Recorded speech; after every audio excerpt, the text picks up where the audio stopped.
Alright, it's about time to get started here. Close enough, anyway. Hope everyone's doing alright. We are finishing up page 2 here today. And then we're going to be moving on to page 3. And I hope I don't finish page 3 because page 4 isn't ready. I need to redo this page. I might actually do that. Love the ASMR. That's what a lot of people say. Glad I can be of service.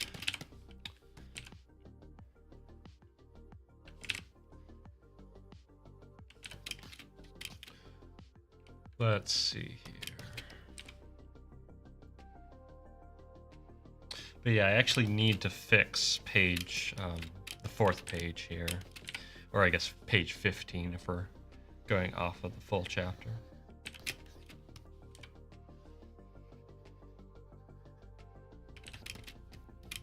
Yeah, I actually need to...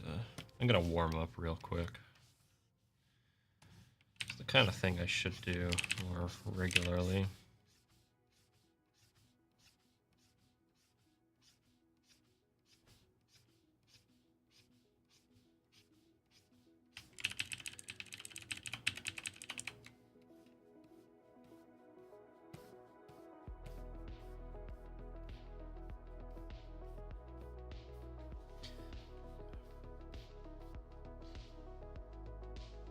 Just need some ambient music when we're snoozing. See, that's my trick, you see. My scheme is to get people to come in, and before they know it, I've put them to sleep. Therefore, they can't click off of my videos. Therefore, my watcher count never goes down. It is genius.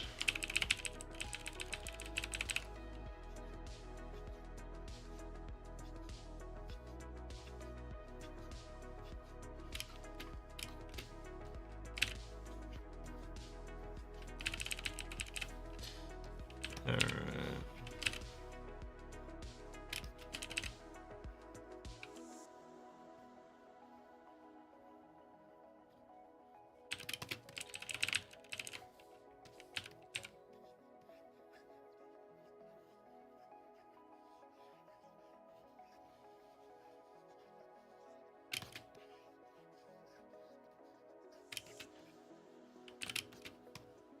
There we go. I'm loosening up now and there.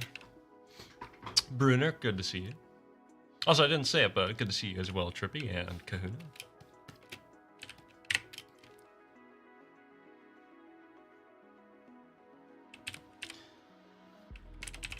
Okay. Let's try it now. Let's try...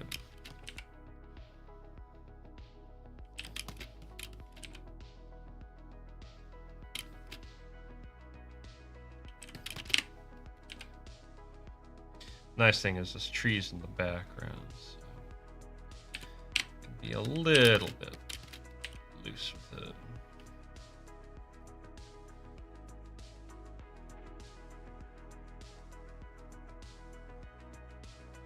Well, that's good. I kind of try to go with the philosophy that I'd like to be the Bob Ross of animation, or I guess comic art right now. So whether you're just relaxing or you're following along at home, we're glad to have you here. I gotta say, I'm not the kind of person who likes ASMR. Always really bothers me.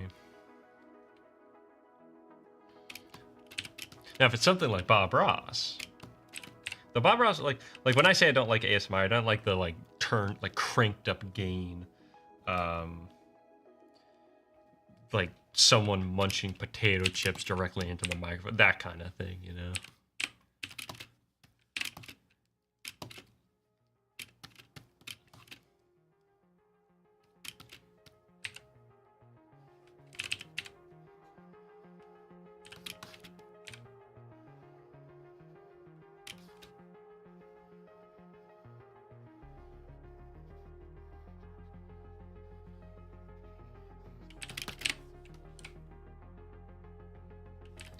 Let's see. This panel's almost done. I don't much care for this leg, honestly.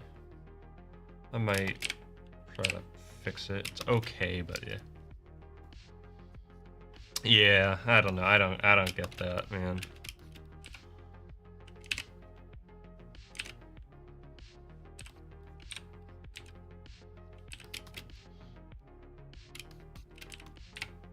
Oh, is that what it stands for? I always forget. Actually, I don't even know if I ever knew. It was just a term that everyone started using about, I don't know, like 7 years ago or so.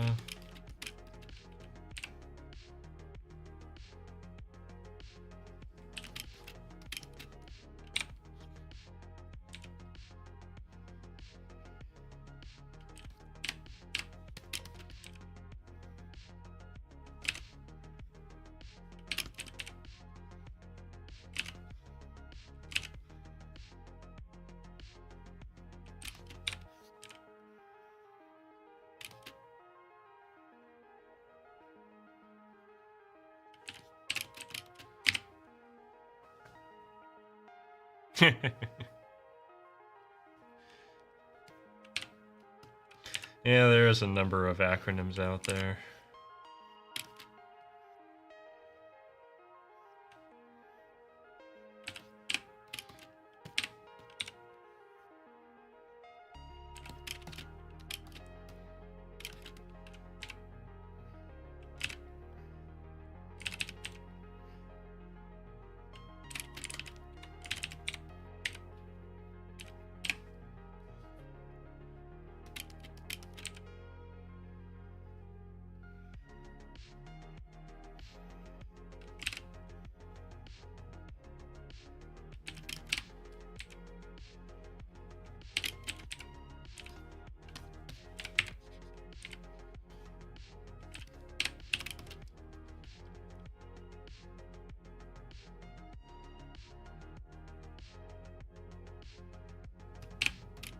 Yeah, I see those, like, that's a really common one, I think, the cutting hair.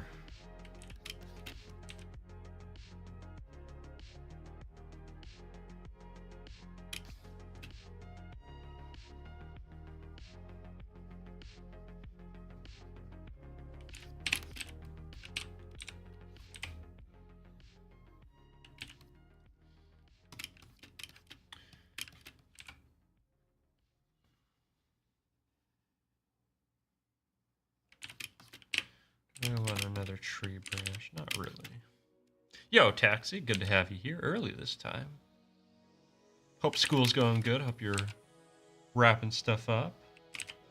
I had a great day teaching today, actually, because I had a student come in who wasn't in my class. He's like, yo, I want to be in your class today. And I'm like, all right, you want to do typing? He's like, no, I want to do what my friend's doing. I'm like, you want to learn animation? He's like, yeah. So I got to teach animation today because most of my students have moved on to like doing their own little short films and stuff like that. So it's mostly them just, you know, working and stuff. So I don't really get to teach animation as closely. And so it was super fun. I was explaining all the principles and timing and spacing. It was a good day. He was getting into it.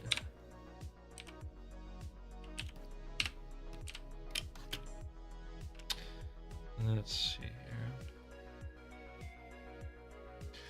I kind of, I guess.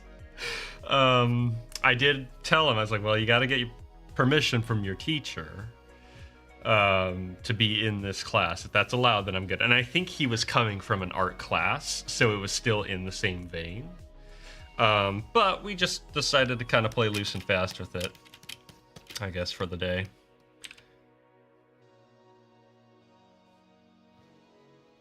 Got him to expand his horizon a little bit, so I don't see any harm in doing it.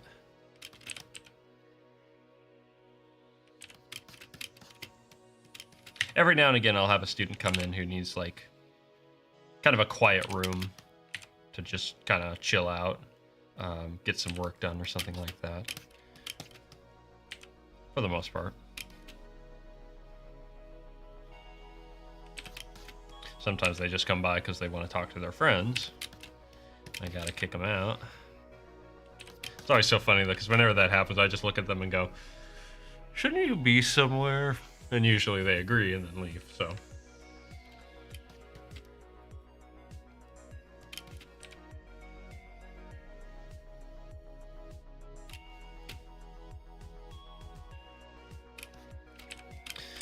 Yeah, we still have a number of weeks. We have 2 or 3 more, I think. Well, more like 2.5, honestly. Or I guess counting this week, it would be around 3. So we're still going a little bit more. Still a little ways to go. Apparently, some people are already out of class. This is what I was used to though when I was even in high school. We didn't get out until June, like early June.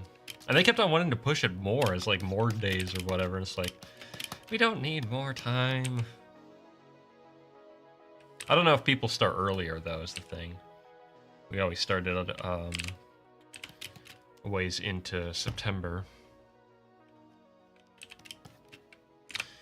Let's see here.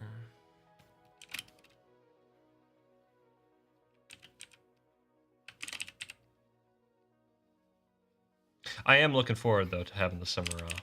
I'm looking forward to being able to dedicate a lot more time to the Blind King. I'm hoping to have this chapter done in July, sometime in July. And then I can move on. I'll probably take a little bit of a break.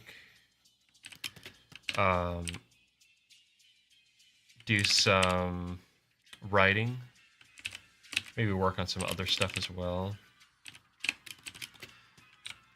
Probably still find stuff to stream though.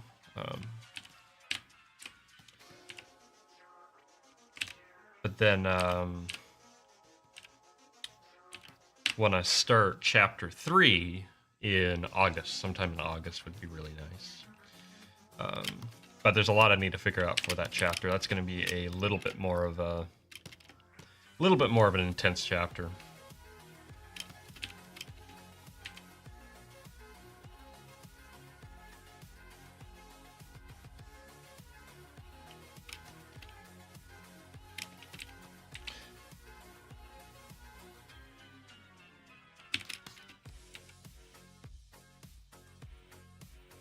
I never learned how to do umlauts on a English-style keyboard layout. I know there's like it's something to do with like control numbers or something like that. I can't remember. Never looked it up. Never really had to do umlauts.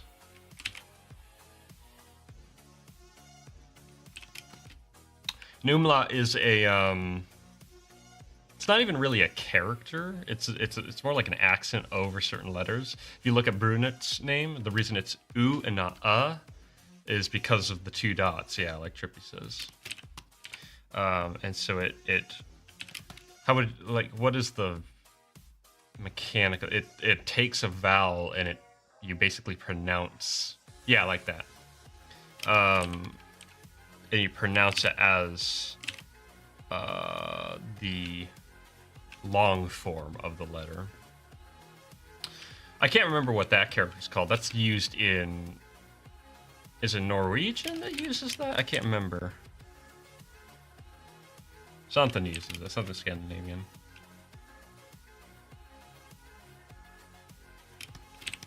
Yes, did you? I'm pulling a lot from like French styles of comic art, particularly like Mobius or even Philippe Drouillet. And so yeah, it's more of an expression of line than anything. And then it gives a lot of room for color to come in, and you can do really cool things with the color. Like, now this pages don't have super exciting color, but just you can really express through the color, which is kind of more in vein with like my animation mindset as well.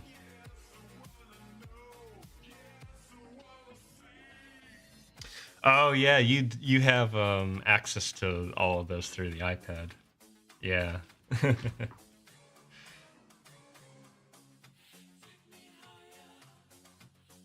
Oh, into the Control Shift colon. That makes sense.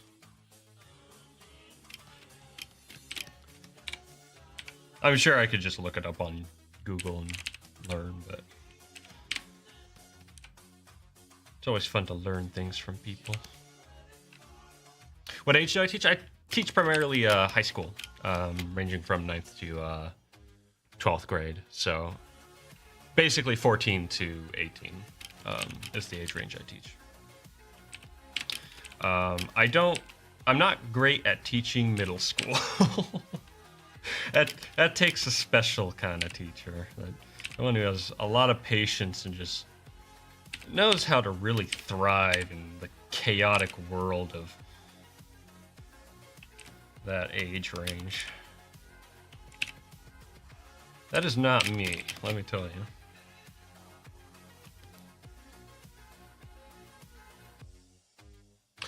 I've been really tempted, like a friend of mine has been like, yo, you need to like put together a curriculum and stuff like that and like sell it and stuff like that.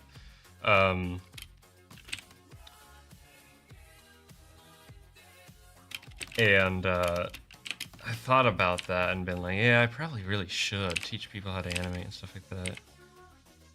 From a purely like, almost purely self-taught kind of way. Your middle school teach me your ways. Don't be annoying. Yo, Jack, good to see you. Been a little while. Yeah, there is something particularly tough about middle schoolers there, Brunner. I don't even really know what it is. It's just they're just really rambunctious. They're hard to get to really focus, and it's just like, come on. Same, Trippy. It's always fun to pass on knowledge and get a little knowledge while you're at it as well. So I'm all for learning stuff from people and sharing what I know. It's what I like about streaming, actually. It's what I really enjoy about doing this is, you know, I get to really show the process and people get to understand, you know, the thought behind the art a little bit more. And I think that that leads to a deeper appreciation of it. So they can take that with them, and that's really special. Teach people construction stuff. That sounds cool. I've always thought construction was really cool. It's just, I don't know. There's so much like planning that goes into it, and just the like even the history of architecture, just how clever people got. Just over the ages.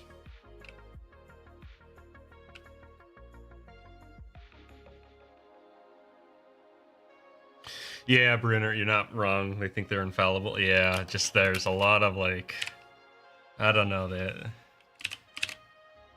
get to having a little bit of an attitude.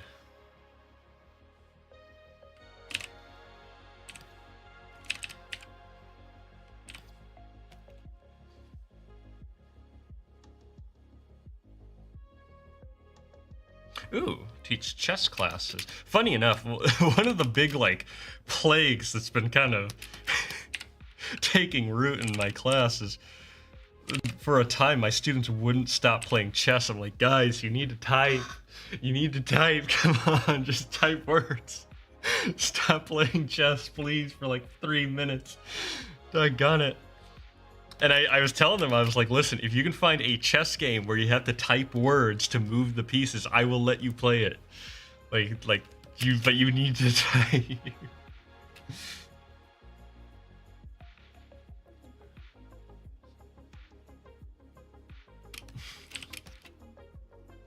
Let's see.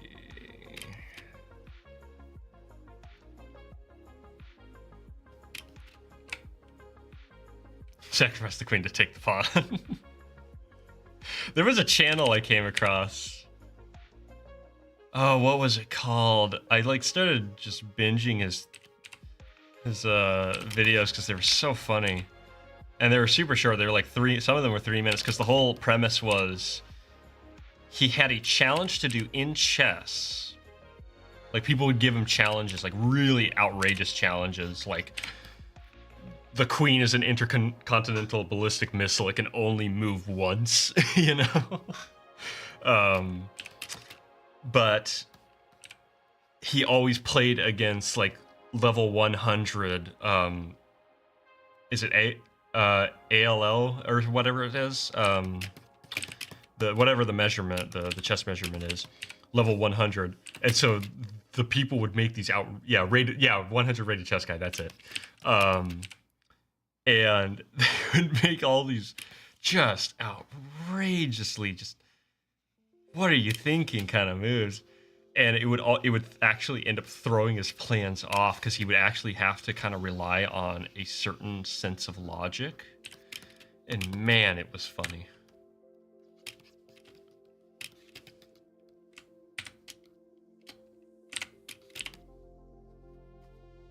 ELO, that's it, yeah.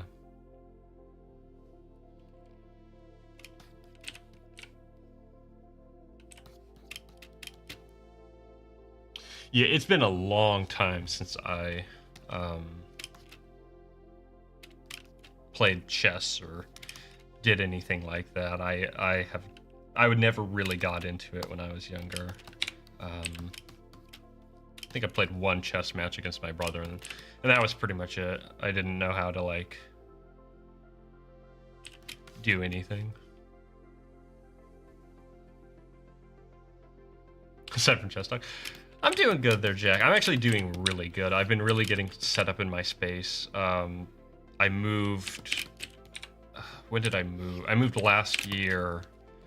Actually, coming up here, I'll have been living here for about a year.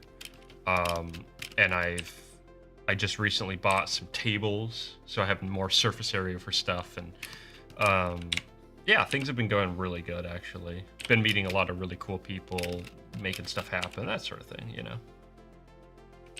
How have things been going on your side? Hope things have been well.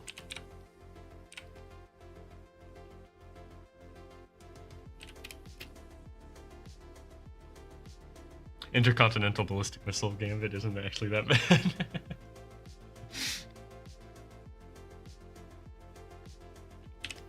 But yeah, no, it's been really exciting. Like, people have been getting into the blind keying, which has been really encouraging. I've even managed to sell some posters, which has been really cool. I'm still looking to, I need to look into making stickers at some point, like you recommended. At least I'm pretty sure that was you that recommended that. One of these days I'll look into that and come up with some designs. Maybe do some like Moon Lad stickers or something.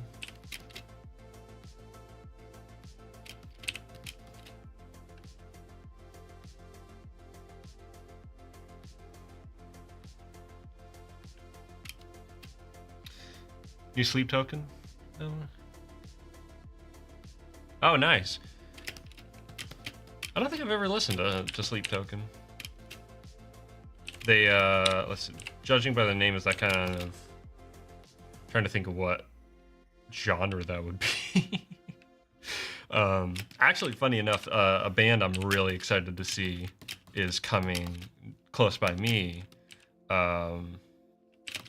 here in August. Slift. And so I'm super excited. Me and a friend, when I saw that, I sent it to him. We're like, we need to go. We need to go see them, because we've been listening to them for a while. And it's just like, heck yeah. So gonna see about making that happen. Pop metal, okay.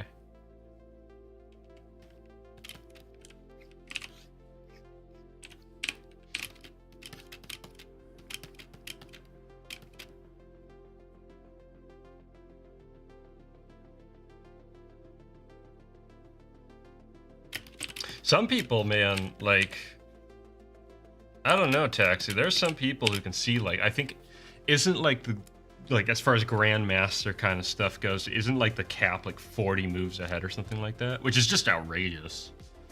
Like, that's just crazy that people can, like, keep that all in their head.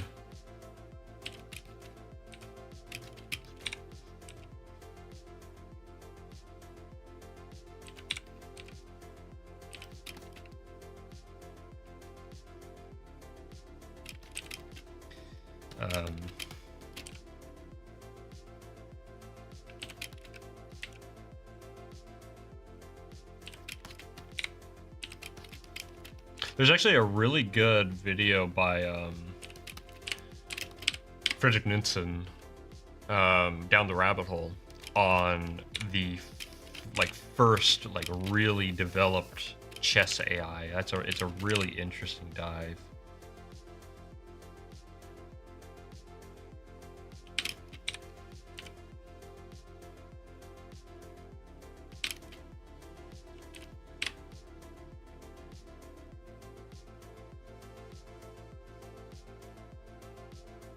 Well, that actually is a strategy, Taxi. If you sort of become unpredictable or play to an unpredictability, if you can kind of figure out how to do that, it can actually throw people off. That's actually how the computer managed to beat the then champion.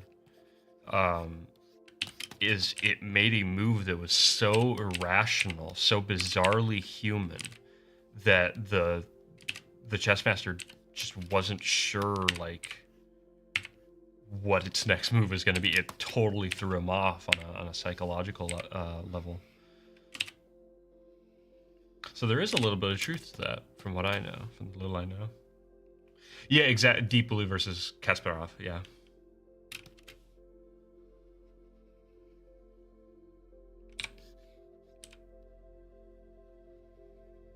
Yeah, very fascinating.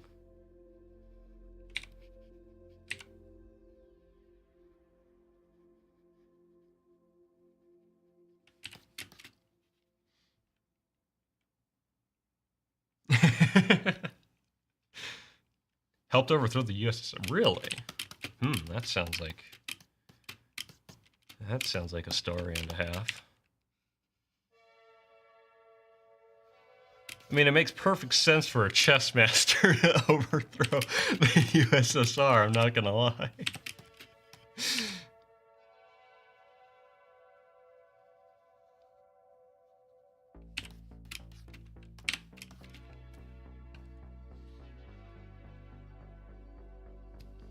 The bomb cloud? What in the world?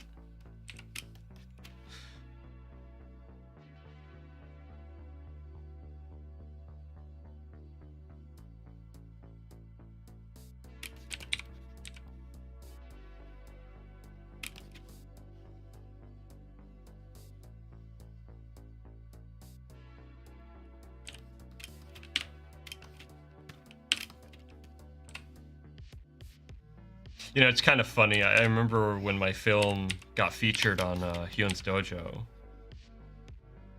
And I was going through the comment section. Someone in the comments was like, wow, this person really sucks at chess. And I was like, yeah, pretty much. It's kind of funny to think that, like, the thematic nature of chess in this story is...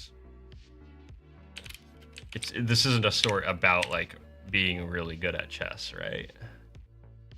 So it is kind of funny when you get someone who actually knows the game. They'll be able to kind of see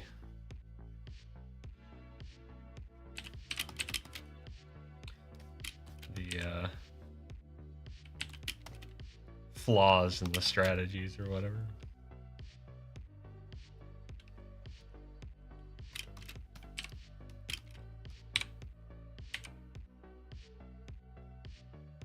Which I'm okay with, because, like I said, I'm not trying to sell this character as a chess expert.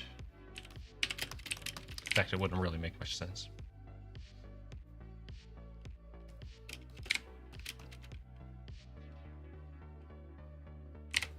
I'm sure they have names for every kind of opening, both good strategy and bad by this point.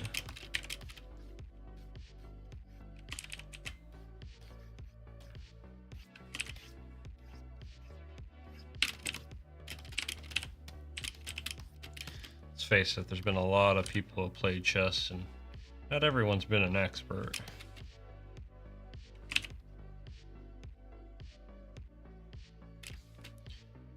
Or they just come up with an absolutely crazy strategy that somehow works.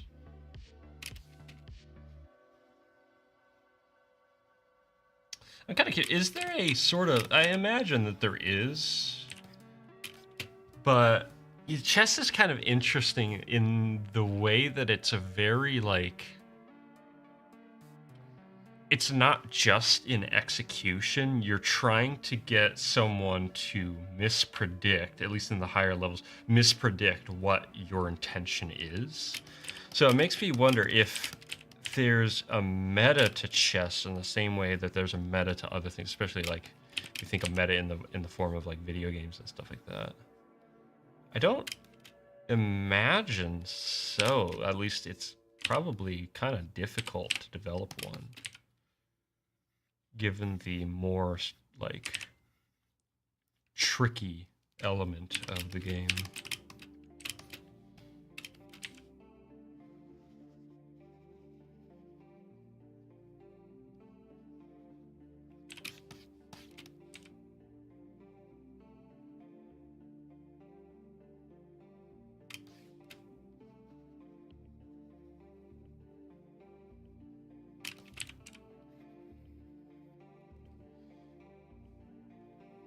From what you know, there is meta.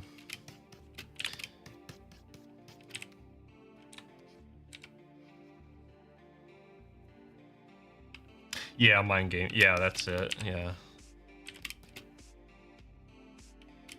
Yeah, I can imagine because something like a video game is typically it's real time, right? At least like, you know, competitive fighting games, first-person shooters, that sort of thing. So I don't imagine that would translate over in the same manner. And even in like, I think about like Melee, Super Smash Brothers Melee, a dude recently beat a like high-end tournament with a Yoshi, you know, Amsa. It's awesome, I gotta say. I remember watching Amsa back in 2014 or something like that. I've heard of Smite. I never really played any like MOBAs though. I never really got into MOBAs. They just weren't for me.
Do I consider it bootleg? LOL. No. That would be kind of like saying, like, I don't know, Halo's bootleg Half-Life, right? Like, you know, it's a genre, and they're two different games in that genre, and they're even very different in their approach. I wouldn't call it bootleg. League of Legends.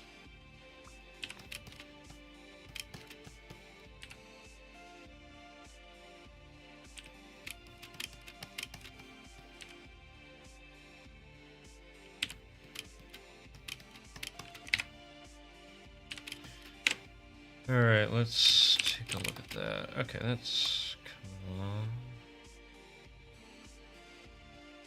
That tree I might have to lower. Let's.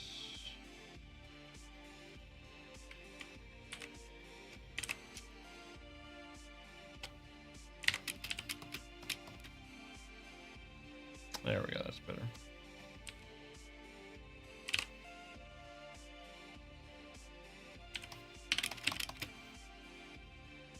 Yo, Evelyn, good to see you.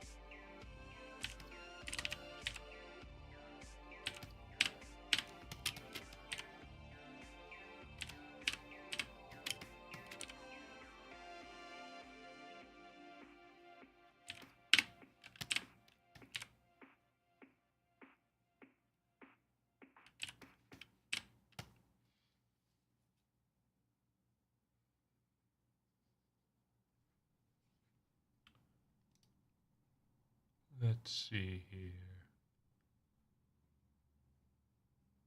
So I do want to listen to this one. This is one I actually.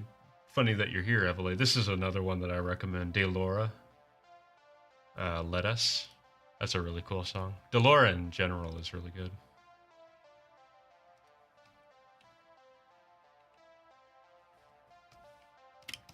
You want to know something funny? The whole when the whole the Arcane series came out and everyone was going crazy for it.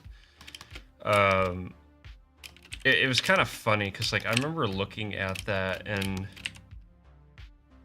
being able to recognize the technical aspect, the impressiveness of the technical aspects of it, but at the same time kind of being kind of underwhelmed with the style personally, because I felt like I had seen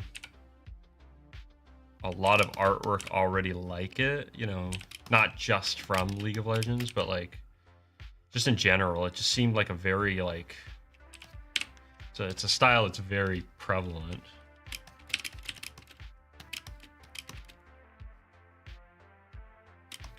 And so I wasn't really all that enthralled by the artistry, honestly. It looks fine. It's very well done. Just wasn't my thing.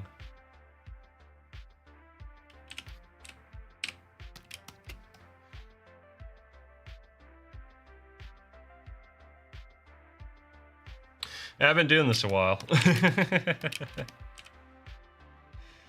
You get used to it.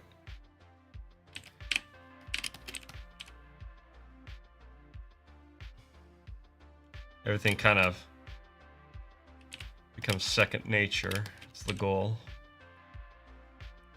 But you gotta kind of be careful of what you let sort of make impressions on your second nature. You can also build bad habits that way.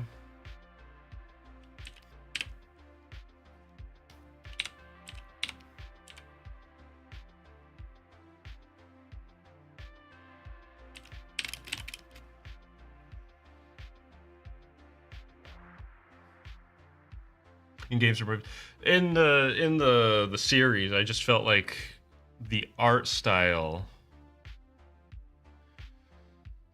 like it was unique in that it was like taken to the nth degree, as it were, like as far as the combination of the like 2D effects with the 3D and everything like that, but it didn't feel especially I felt like I'd seen it before already, That's just how it felt to me.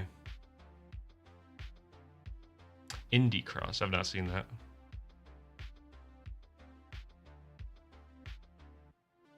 Yeah, but gotta be patient.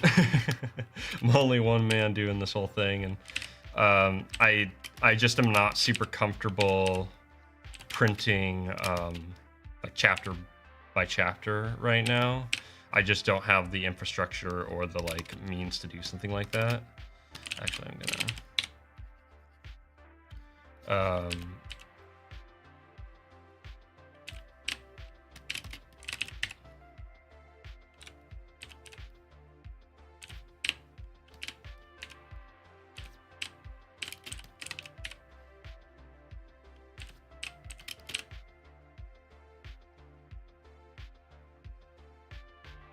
yeah, no, I just hope that I'll have enough enough people interested to do a printed run of it, even if it's kind of small. I'm not necessarily doing this to make $1 million or anything. I just really wanted to make a comic.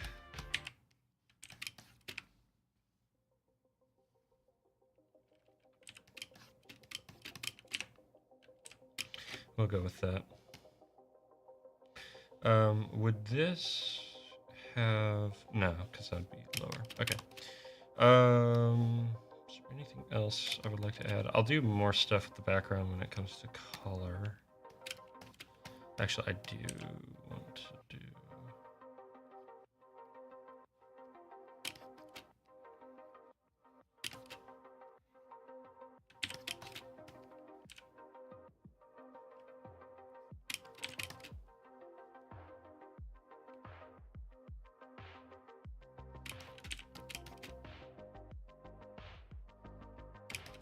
I appreciate that, Evele. And it is really encouraging that there are people who are really interested in the story. Because, you know, you never know. Especially with something like this that's so, like... This is such an experiment, you know? Like, I'm really trying to...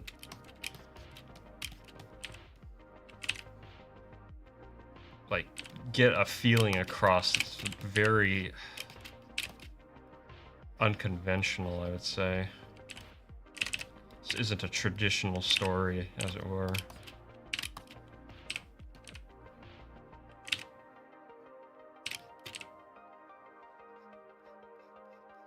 But you make it look interesting enough and get people thinking.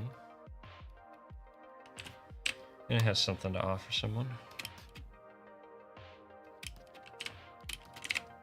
Okay, that I'm gonna do.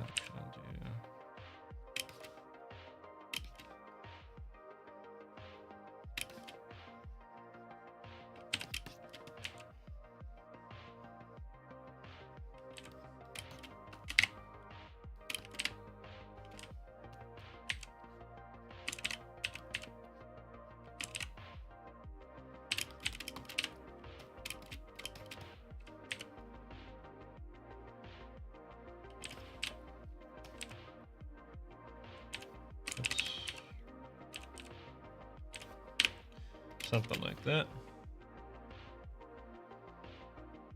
Well, you got time there, Taxi.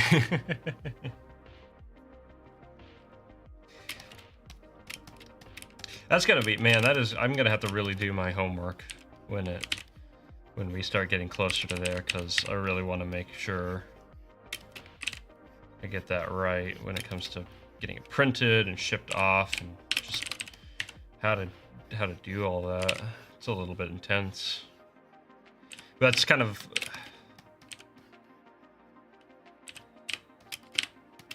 yeah.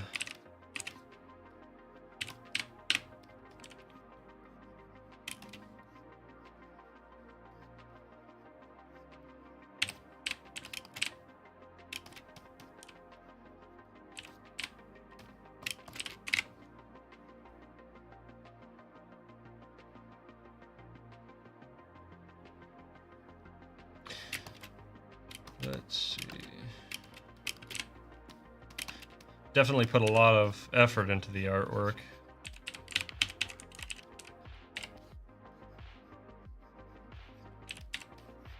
I wanted something that felt really crafted, though. Particularly the color.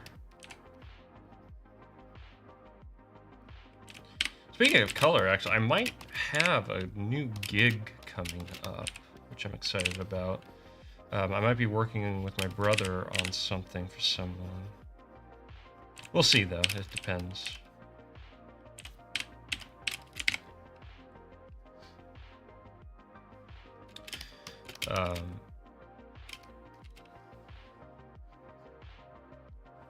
Let's see. Yeah, sometimes I feel like the color could be stronger, but for the most part, I'm happy with it. Okay, so this is done.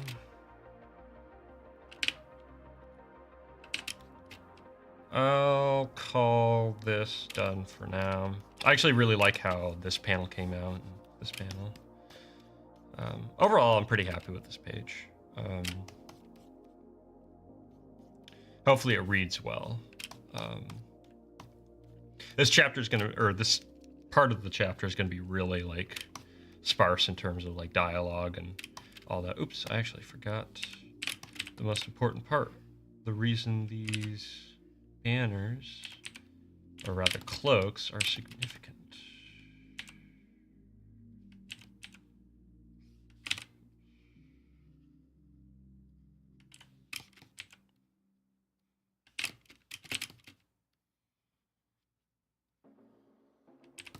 There we go.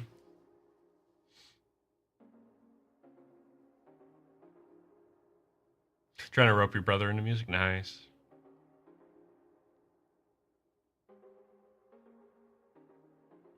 There's not any not safe for work stuff. I don't care for doing that kind of stuff, Taxi. This is a story I want a wide audience to be able to enjoy. And there's not going to be any like gore or anything like that. There is... I will say that there are points of violence in this story, but not like excessive gore, just, you know, conflict, as it were.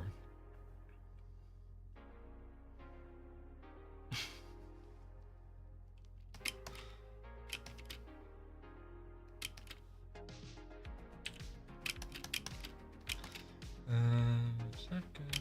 Yeah, that's good enough. All right.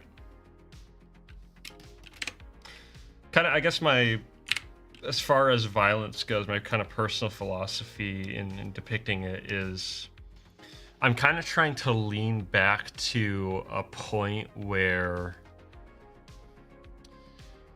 violence is more respected, I guess, in terms of maybe respect isn't the right word, but like is regarded in a heavier way.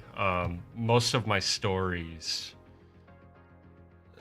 especially ones that carry a like seriousness to them, like if you're just like clowning around like kind of Doomslayer style or whatever, then it's like whatever, right? But if you're like trying to portray something like real, I think it's important to have a like just kind of carry a certain regard for the weight of violence. At least that's how I kind of go about it personally.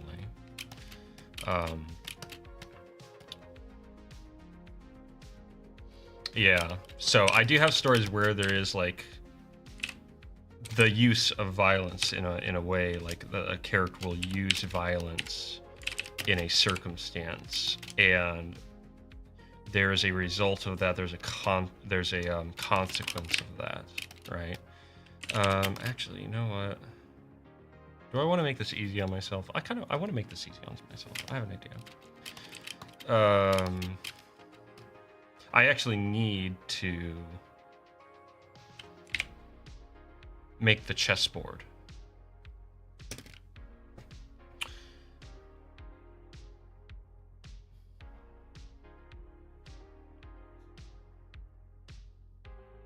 Exactly, Brunner. Yeah, it's not because like people respond to violence, right? There's a like a response to it that's I need to open up a file here.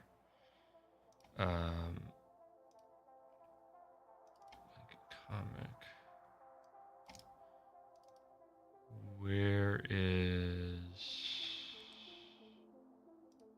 would it be? 3D, is it 3D reference? Here we go. Okay, so let's open up the chessboard here. Okay. So these two guys are going to be moved back. Fight or flight, or how they perceive a person who uses violence, or like the way the world perceives them, or how it changes how that individual perceives the world, or how it affects them. Because, like, you know, it's the kind of thing that, like, most people aren't psychopaths. You know, most people, like, it sticks with them, you know. And so actually I can just turn you off. There we go. Exactly, yeah, consequences. Feel like drawing the chess part's gonna take a while? No, it won't, because I use 3D reference, because screw that noise. I learned my lesson. I do need to export this though. So export an object file. And here's all of our different alts. So let's say that this is chapter 2 start chessboard. Export. Okay.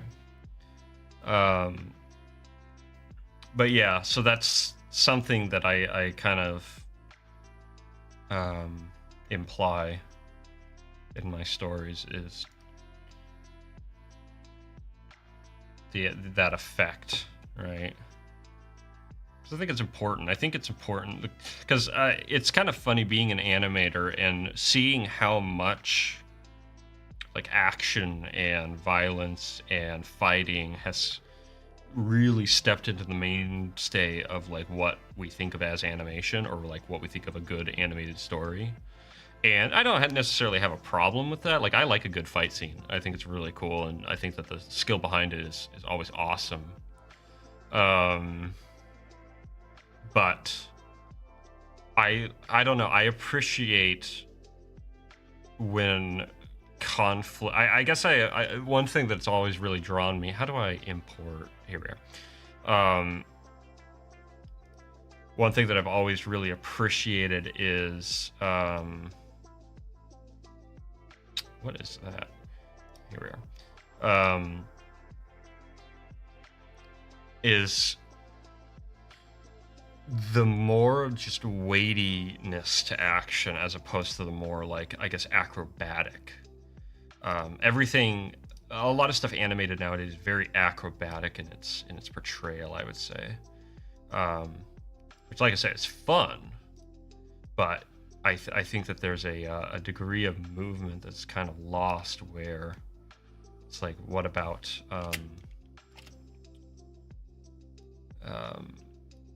you know, the way someone is struggling in the fight, you know? I look at like Kurosawa films and stuff like that, and the way conflict is portrayed in those films is just so excellent. It's so cool. How do I want...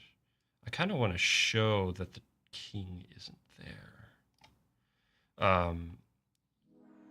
And actually, I think that there's a mistake, funny enough, in how I set up the pieces, because I put the kings on opposite sides, but I don't think that's actually correct. I don't know. But anyway. But yeah, so it's stuff like that that I kind of... that I would like to see in film and animation and other things. I might just not draw his arm. Can I get away with that? I think I can get away with that, actually. Which is white and black. She is on the black side, he is the white side. So this side over here, the far side, that's black. This one's white.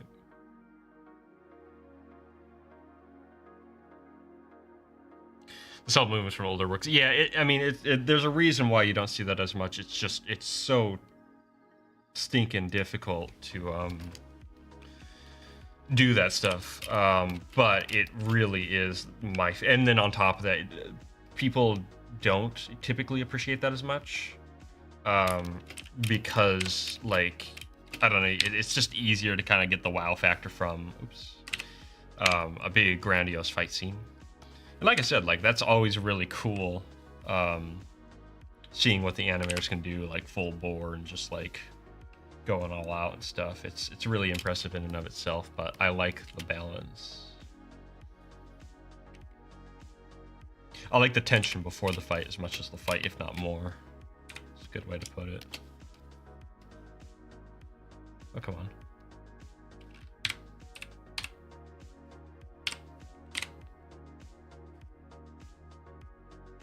Oh, is that how it works? Frick. Well, whatever. House rules.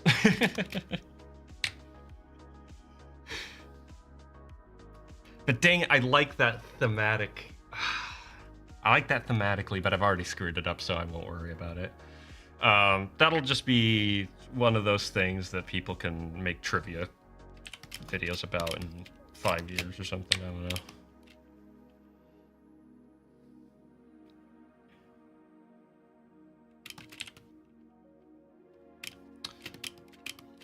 That does make sense, though. Actually, hold on. I think, do I have it set up that way? I think I... Maybe not. Yeah, no, I don't think I do have it set up that way. Dang. Oh, well.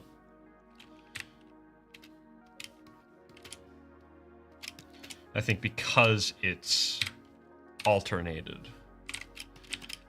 it doesn't, so...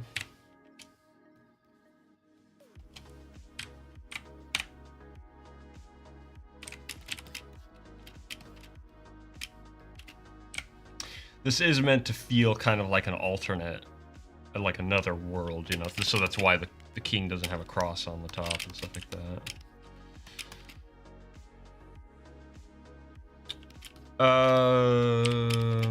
I'm not sure. I'll have to pay attention to that when I color it. Hold on, I can bring up real quick. Let me bring up, okay, this is chapter 1 here.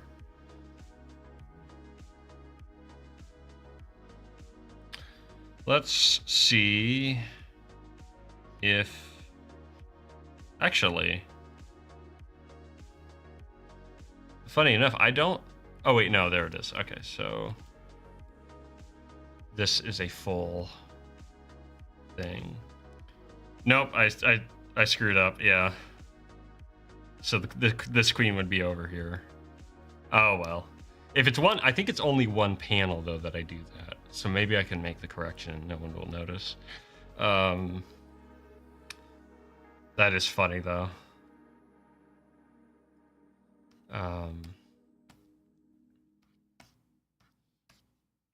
Because all the other panels, you either don't see the queen or the queen is moved out of space. So, yeah. Oh, well. Oh, really? That's funny. Become the local chess consultant.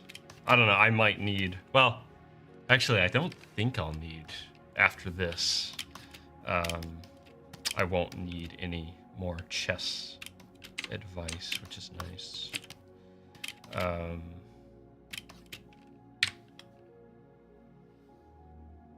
Not to spoil anything or anything. But the game kind of increases in scale a bit.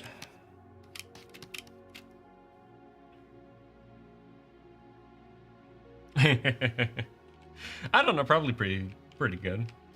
Night there, Everly. Have a good one. Appreciate you stopping by.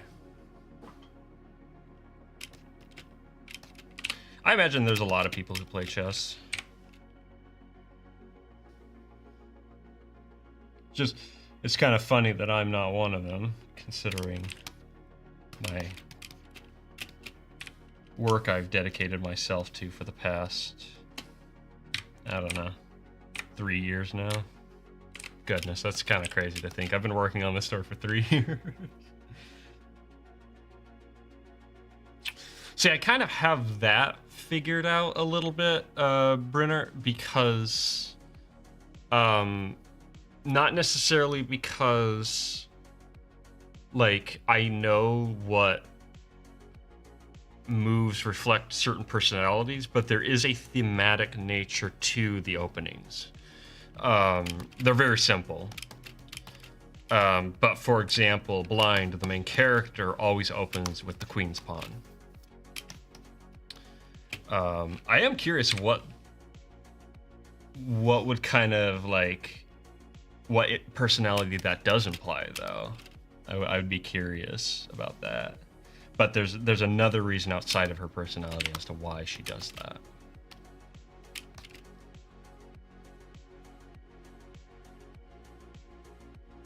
Does Fool's Gambit.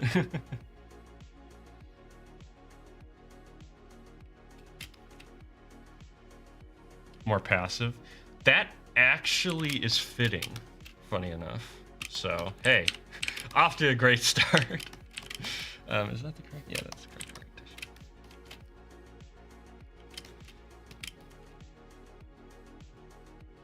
But more risky. King's Pawn is more aggressive, but more risky. Interesting. I forget what the pawn opens with. I think he opens with the King's Pawn. Funny enough. Now the question is, will you see the queen? You will see the queen. And whoa, what is going on with the perspective there? I might need to...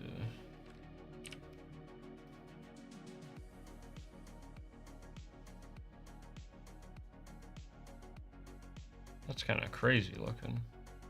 I push the queen out, though. I might...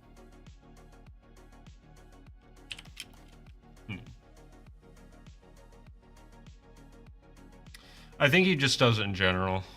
Because he's opening because he's the white pawn. I'm not really sure. I'm not sure what... Because the thing about the pawn, this character here, that's what he's called. He's called the pawn, not to get too confused. But I don't know what his personality is. Kind of. Here's a question: what's a very mysterious, like very ambiguous opening? Can you give me that?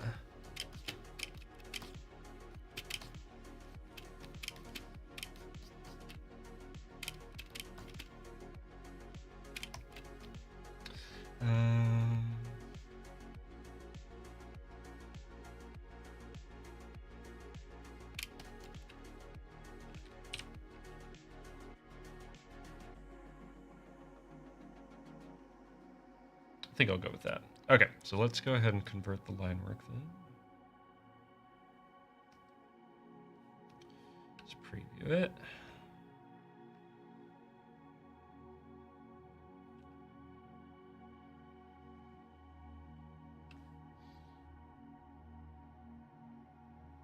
Maybe the English, perhaps, obscure gamma, like the Stafford.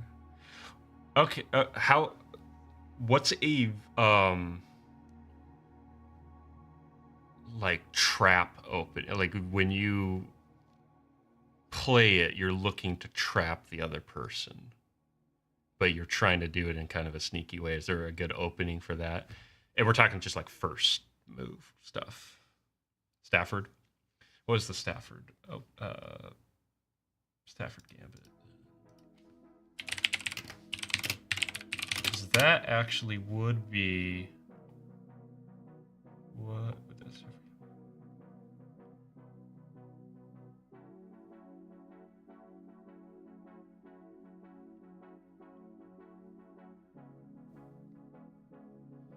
It's black opening? I don't know what that means. I don't know a lot of the language. So, hold on. Let's see what... Okay, what is... Okay, I got the moves here. So, playing king...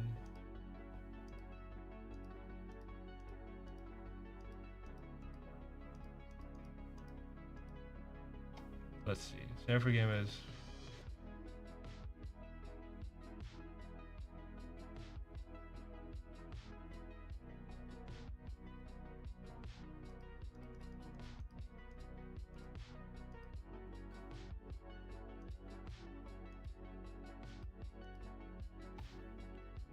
So E4, E5, NF6, NF3.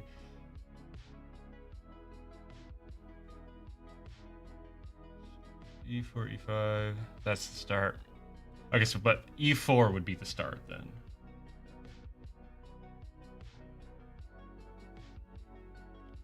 Like the first, like the very first move, because you only see the first move in this part. So you're not going to see the whole like opening, basically. Because when I was making the animation, I couldn't be bothered animating the whole thing. Okay, that's White's first move. Okay. So hold on. So is it... Which side do you have to be on to make this happen? Because he is White. So EF or E4. What is that? So that would be...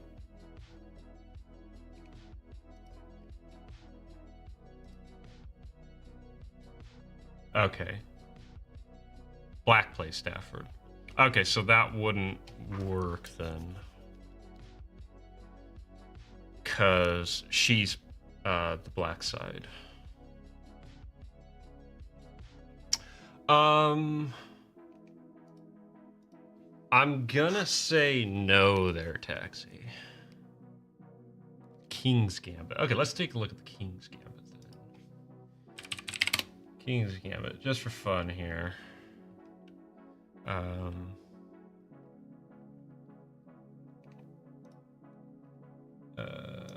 Let's take a look here.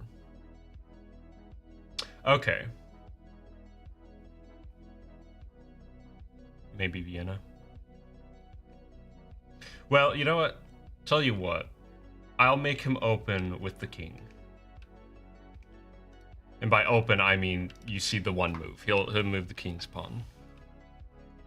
2 spaces.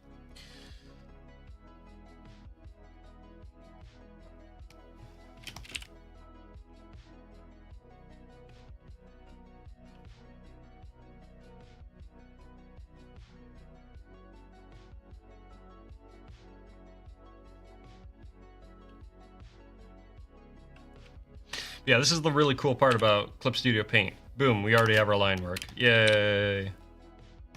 Because who wants to sit there and draw chess pieces all day? I know I don't. I already did it. In an animated form, no less. I do need to do a little bit of cleanup, though. These spaces... I mean, it's gonna look like they're floating because I'm dumb. I don't clean this up otherwise.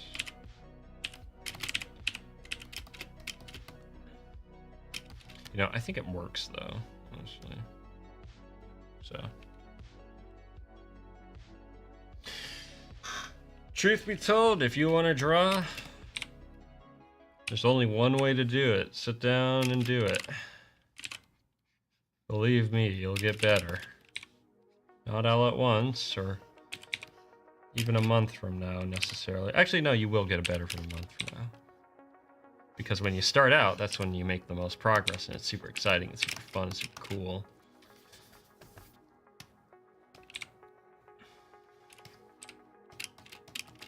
The only thing I don't care for is the way it stretches with the perspective, but that is kind of weird. Wonder. Well, let's go ahead and turn off the fill for now. That way, under actually this, we're gonna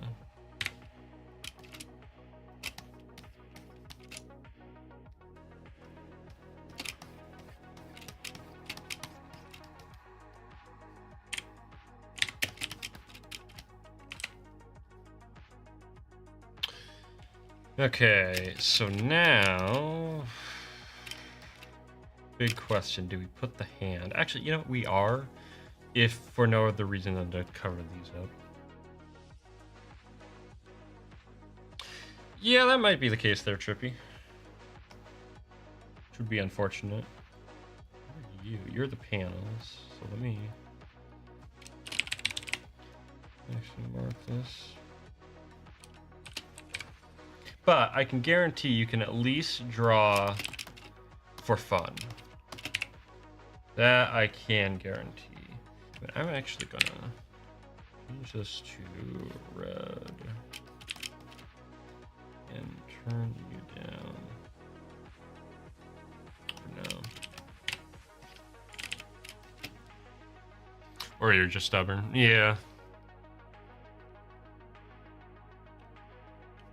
Ooh, working on a flag designs. I've actually never designed a flag.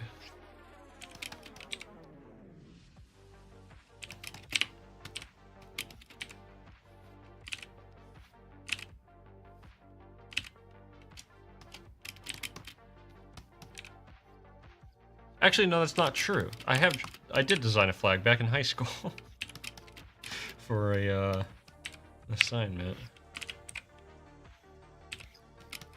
That was before I could draw, though. So,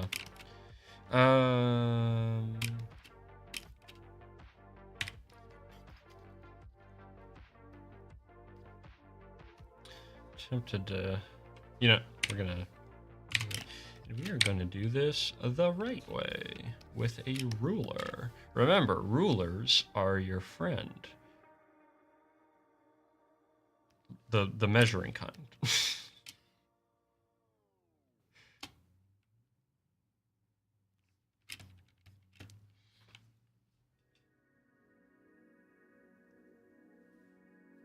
Has some sort of unique thing. Well, that's the whole point. Entire game based on the moves the character would make. Sure, go for it. I'd be curious. I don't know how you'll determine some of their personalities and whatnot, but I would be curious how that game goes. Truth be told, you know what? Man, I'm really tempted to actually sit down with you, Brenner, and so I can actually explain a bit of the story, because the way that this goes is, so this is the opening, right? This is the opening of the game, and eventually we land here where the game begins and we fade out, and then when we come back, we're actually in the end game, which I need to redesign this page to show that. This isn't a very good page. And he's making what will be the final move. And she's like freaking out. She actually freaks out to the point where she knocks all the pieces off the board, but it doesn't do anything. They just kind of reset. And she thinks she's gonna die, but he actually blunders it, basically, intentionally. And she was one move away from winning as well. And she specifically wins with a pawn to queen, a pawn being promoted to queen. What pieces are left? No idea. I gotta figure that part out. So I did, if you want a rundown of what I did before, I did that in the film. The thing is, though, I came up with a scenario without playing a full game. So I don't actually know how realistic of a scenario it is. I'd be curious if it's like really whack or not. I thought about planning a whole game, but I was just like, I don't want to plan a whole chess game just to figure out the last move. I'm sure it'll be fine. So I built just a scenario that will do what I need it to do.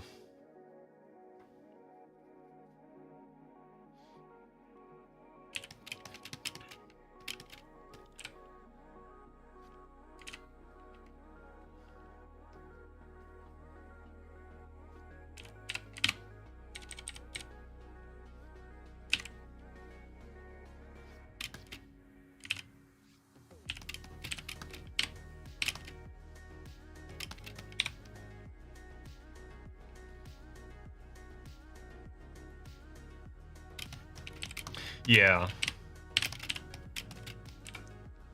Well, that's a big part of the story, actually. There's a lot of like little things in there.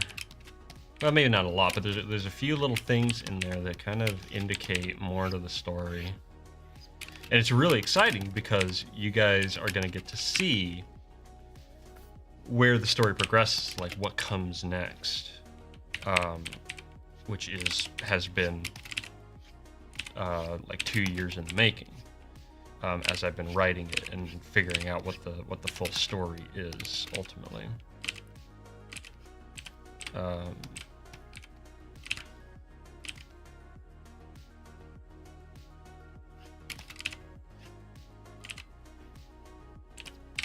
So we are going to be moving on here soon, even from the film, which is I'm so excited about. I'm so excited to get to tell more of this story, because oh boy, is there more to tell.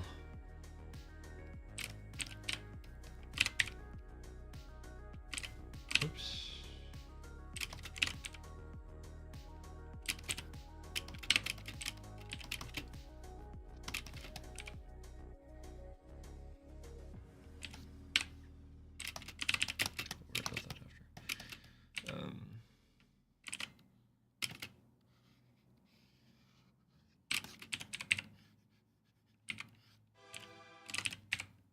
Oh, come on, YouTube.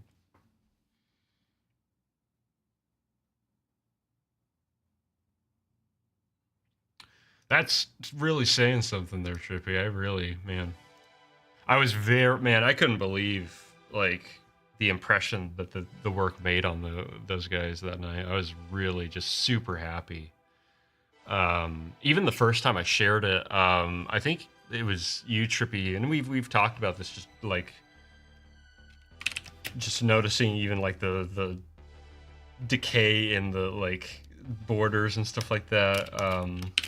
It's all those little things that give just that extra little life that I love for people to notice. And I try my best to kind of like make it mean something. So it's really nice to get that, to have it land, you know, because it's one thing for me to make it, right? If you know, you can make anything, you can put all the effort in the world into something, but like it isn't until it really is seen that you really understand the weight of your its prospect, what you can really do with it, and the impression that it'll make in the end.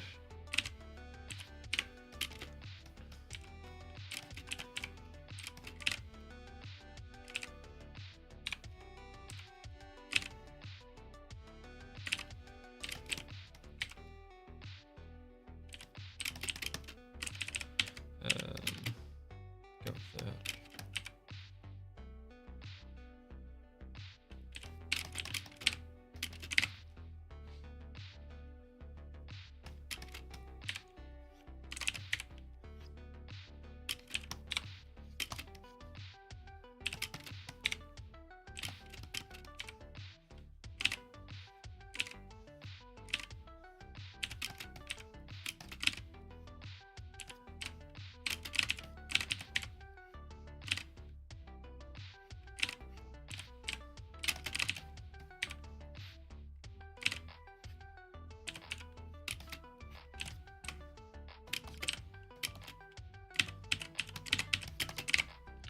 Okay.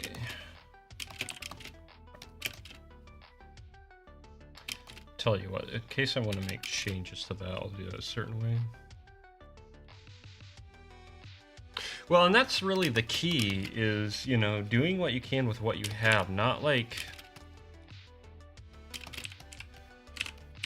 trying to pretend to be something else. That's what I notice so much, especially in kind of the independent sphere, is like if you strain yourself too far, you know, you're gonna fall flat.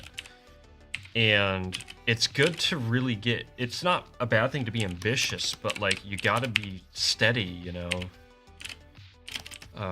If all you've got is a dinghy, sail across the lake first before you take on the ocean, you know.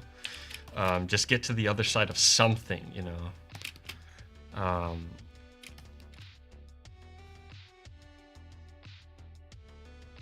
Y equals my plus b stuff doesn't make any much sense. If I'm not mistaken, that's the definition of a slope, describing a slope.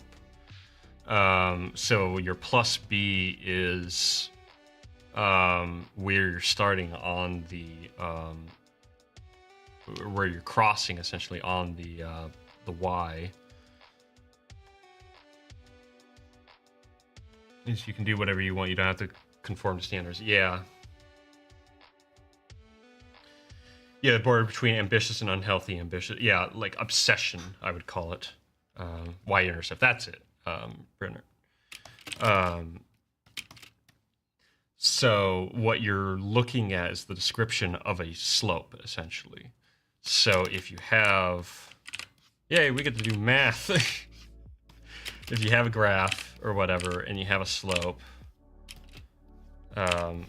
so we're starting off at 0, right? So that B describes basically where we're starting on the line. So if we were starting at 1, B would equal 1. And the way that that kind of integrates in is we have Y equals, isn't it MX plus B, I think? Because Y is the multiple by which you are working. So if it's a 1-to-1 slope, so for every 1, it's 1 on the X, right? Then that means the M is 1. And then, okay, all of a sudden we got a complete formula. We're starting at 0. And we can go, okay, well, where is, if X is like 3, so 2, 3, right here. If X is 3, what's it gonna be when we find out the Y? And we can go, oh, well, we can do 1 times 3 plus 0, which equals 3. So we know that on the Y, oh, that's 3, yay.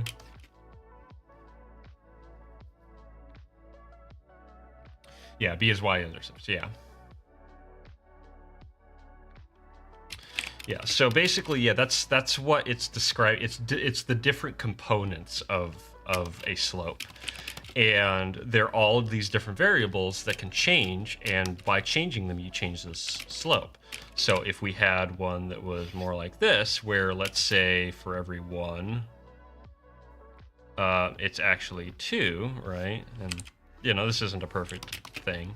But now, all of a sudden, it's like, oh, we know that this is actually, the M is actually a 2 now. So, yeah, you can think of algebra as being these different modules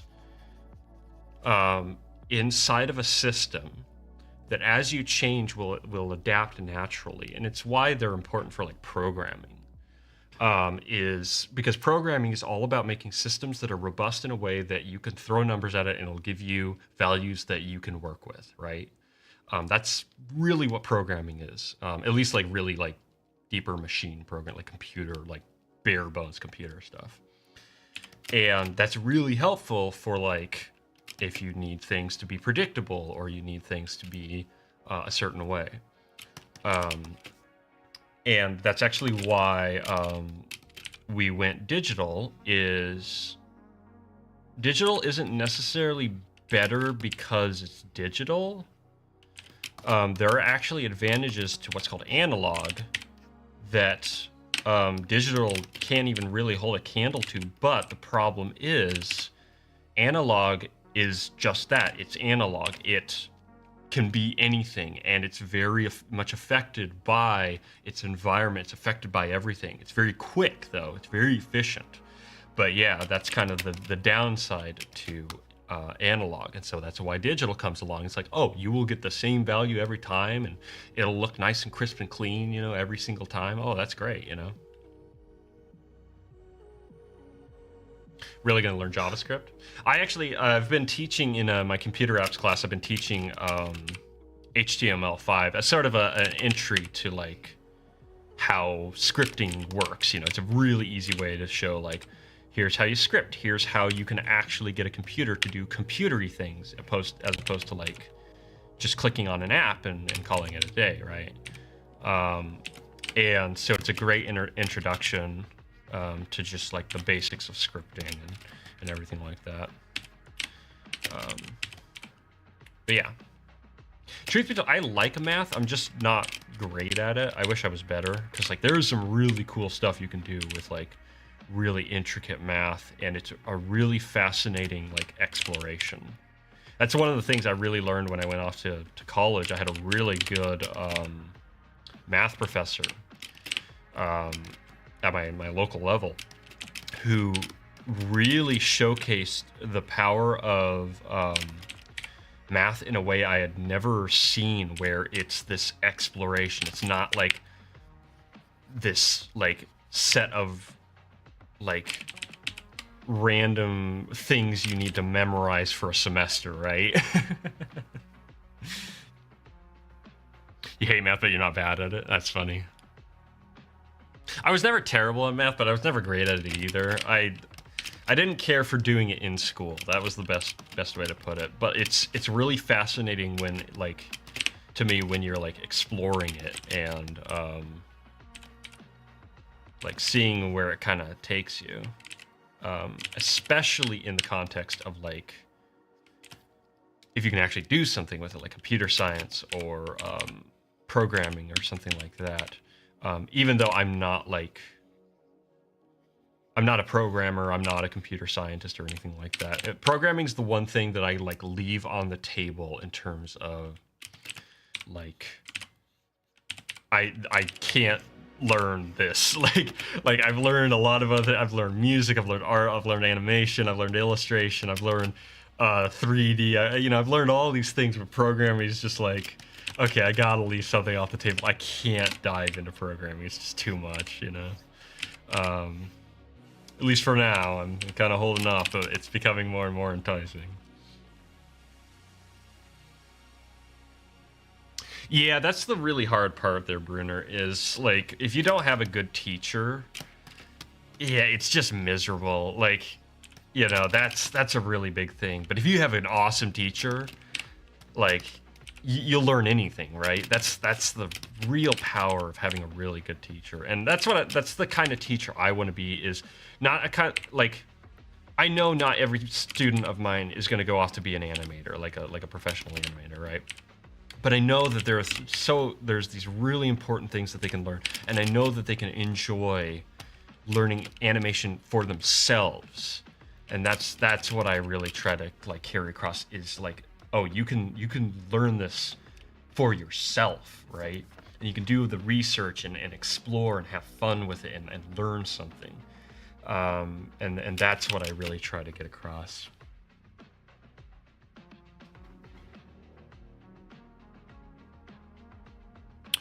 That's good. Yeah, it's nice to get those people who like really enjoy the exploration of it and like who can kind of communicate that fascination. That was the benefit I had with my professor, as opposed to some of my other high school teachers, which I didn't have terrible teachers in high school necessarily, but certainly wasn't exciting. And I know that sounds fun, oh, math being exciting, but it kind of is when you realize that, like, it's what has been a huge instrument in, like, our world in general. Like my word, just the nature of it being able to, like, uncover and unravel systems that make, like television possible, for example, like the math behind television. Like, that's really fascinating, you know, just like the way they were able to take something as bizarrely obscure and just arcane almost as radio, and use it as the system by its very nature. Like, that's cool, man. That's magic, you know. So like that's the cool side of math, you know. And unfortunately so often goes unexplored, which is a shame. Or like one of my favorites, the math behind oh,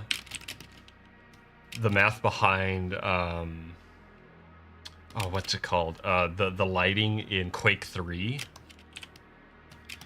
Oh man, like that was one of the coolest, like that's when I really realized like programming and the real like magic of games comes when the people behind them, like the true genius is when you get into the math, because it was purely just their understanding of just the cleverness of math that made it possible. Finished your homework? Nice. Good job. And just how that cleverness was able to like manifest in the code, to the point that they were like, when they were reviewing the code, they could hardly believe, like some of the people who were making the notes could like hardly believe it, and they're like putting out like floating bit hack black magic. And like that's how they looked at it. It's like this just unbelievable thing. Just so clever, man. Just unbelievably clever.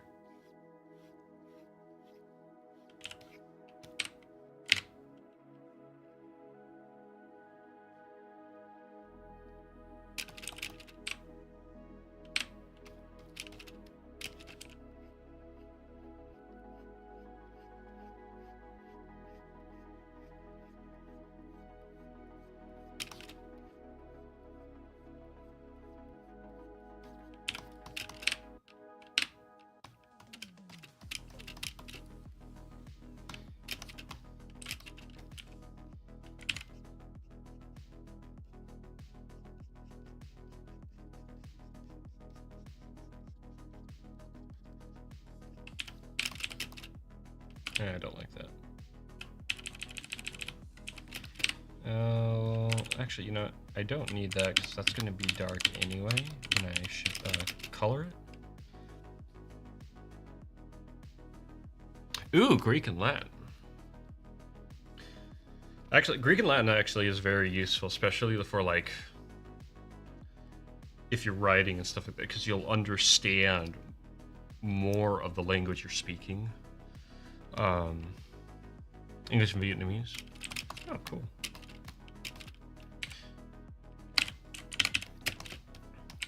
Yeah, so Greek and Latin are actually very good to study. It's interesting that you're studying Greek as well. Makes sense, but usually it's just Latin, I find. Okay, we'll go with that here. And we will...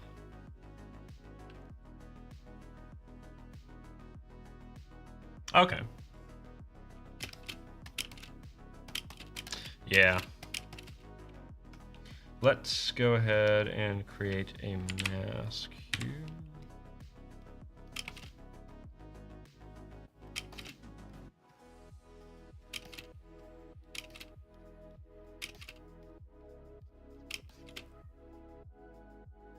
Ooh, German and Hebrew. Yeah, those are very good languages to learn for that. Hebrew is actually very cool.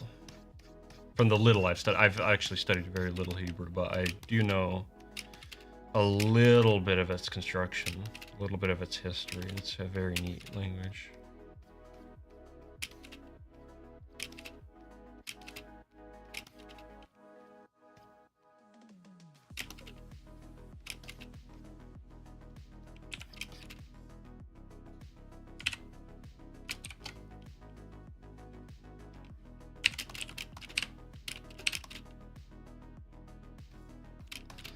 Okay, let's turn that off, raise it back up.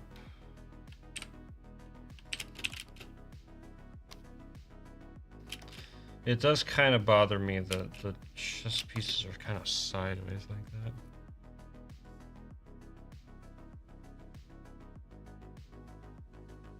But it should be interesting. Yeah, once you start getting back into Greek, because you're going so far back, that the way it's carried forward is interesting. I would love to do deeper dives into Greek and Latin, but particularly Greek. I don't know, Greek's just really cool.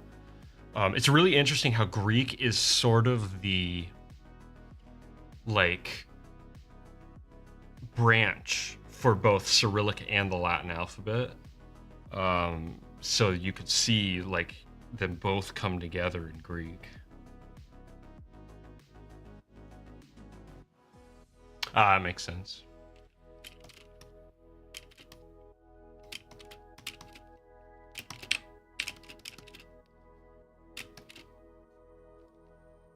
The true mother tongue.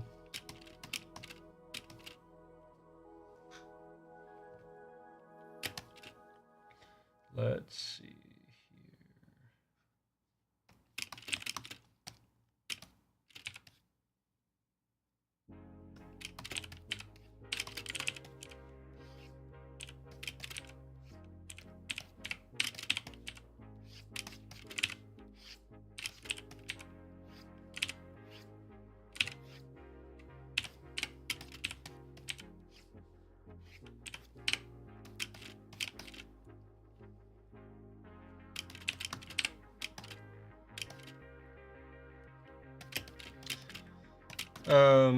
Everything else should be relatively simple, aside from some of the hands. Let me try at least to get these 2 panels done today. We've only got about 20 more minutes.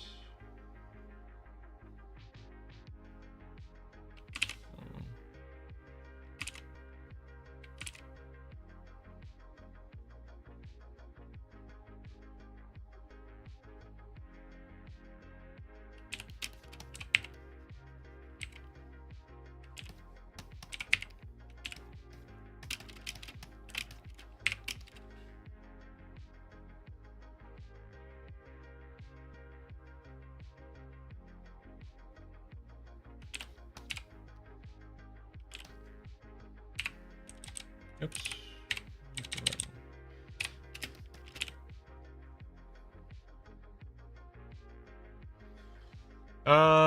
Boy, you could get into some controversial territory with that one. I don't know if that's a... Let's see. Yeah, a lot of people over in the Balkans.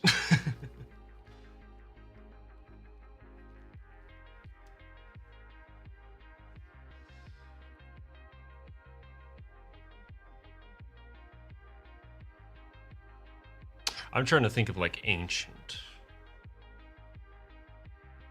Let's see. Ancient history.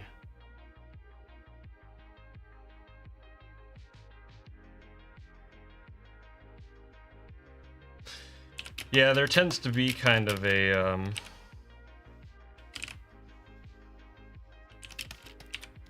leaning, if you will. Alexander the Great, yeah. He certainly had his fair share of brutality. I feel like...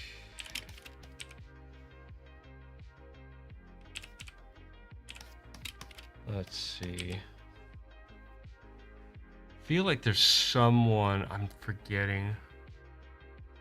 Yeah, Lincoln's an interesting dive. That's a very interesting history. Certainly a lot more to his story.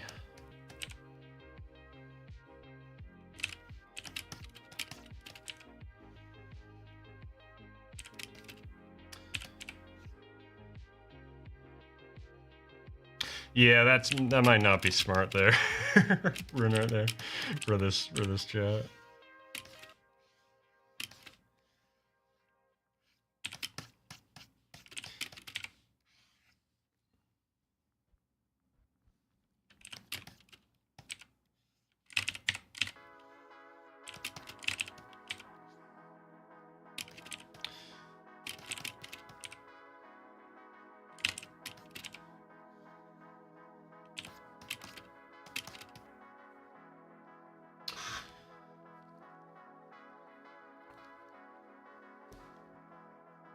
Certainly things have come to light in regards to the history. And just I remember it's kind of funny because like usually you hear it's like, oh, when you were in school, this is all you learn. But I do distinctly remember learning more of the motivations behind the Civil War than just, oh, it was about slavery, stuff like that. So we did have a little bit more of a filled-in picture of what the state of that conflict looked like. It wasn't so simplified, because very, very rarely is a conflict so simple.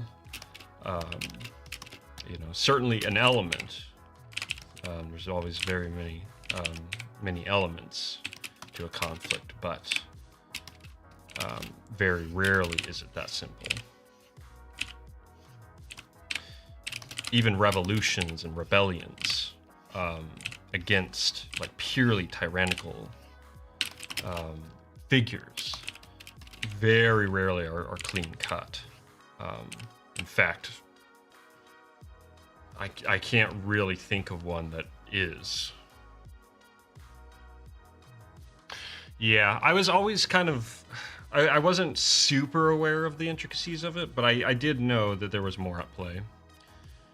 French Revolution was not clean whatsoever. That's like textbook, just out of control.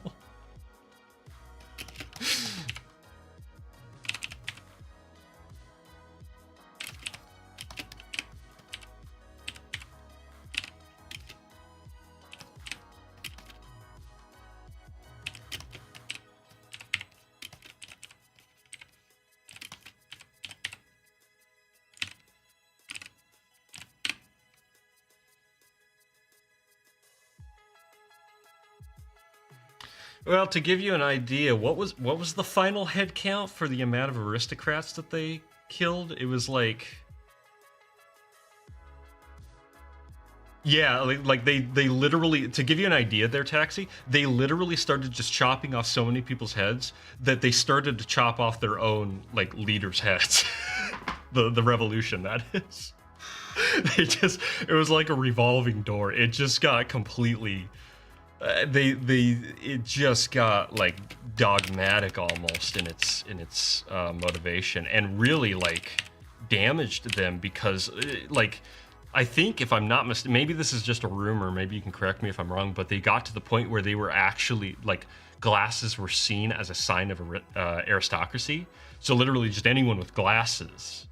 That might just be a rumor. I would be somewhat surprised. I wouldn't be surprised if that was the case, but like I also wouldn't be surprised if they were motivated by that, you know?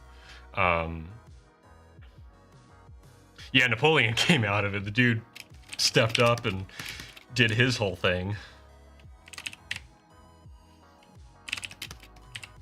Dude was a world war before that became popular.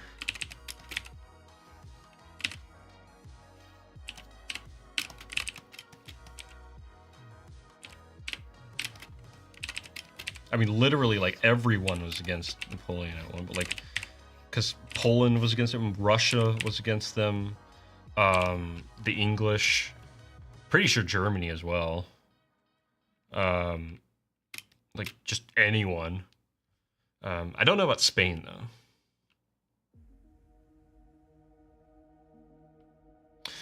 Yeah, because that is his name, isn't it? Guillotine.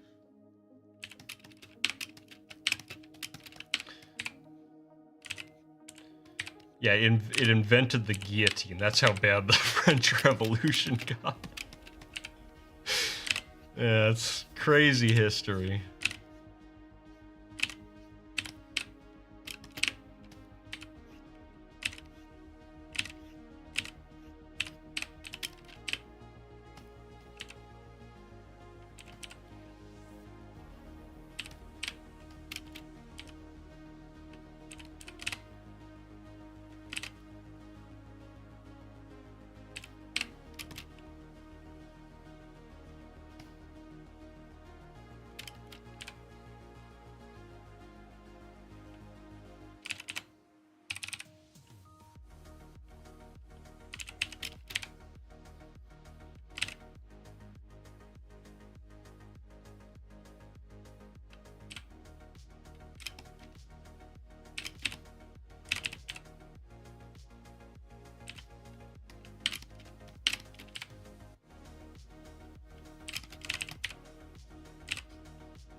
Well, I'm not sure.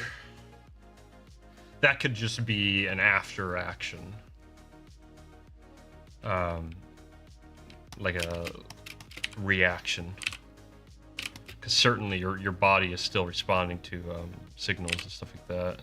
The brain is still kind of working. So it's hard to say. I'd be surprised if they were still alive, though.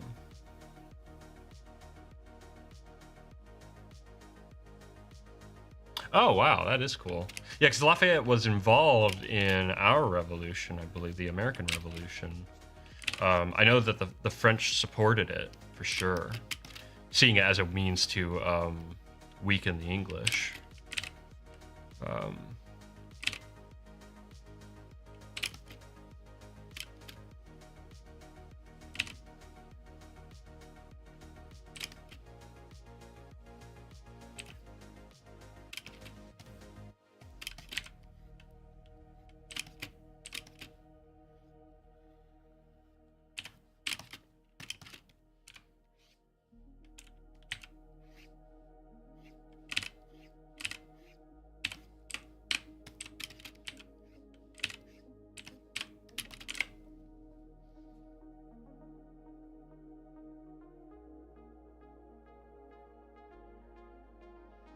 Oh, really?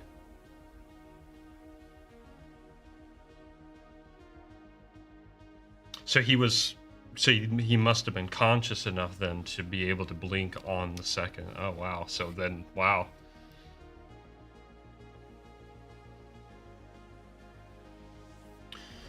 Color me wrong.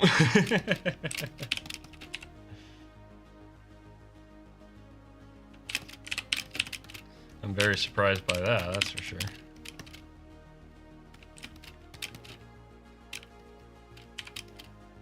I suppose that actually does make sense because they were able to keep the head of a dog alive by sustaining it. This is one of the most controversial experiments in medical history, but I think it was a Russian doctor. Maybe something else. I can't remember. But either way, he managed to keep a dog alive. The head of a dog specifically, by integrating a mechanical oxygenator and blood flow. You gotta go? All right, Taxi, appreciate you stopping by.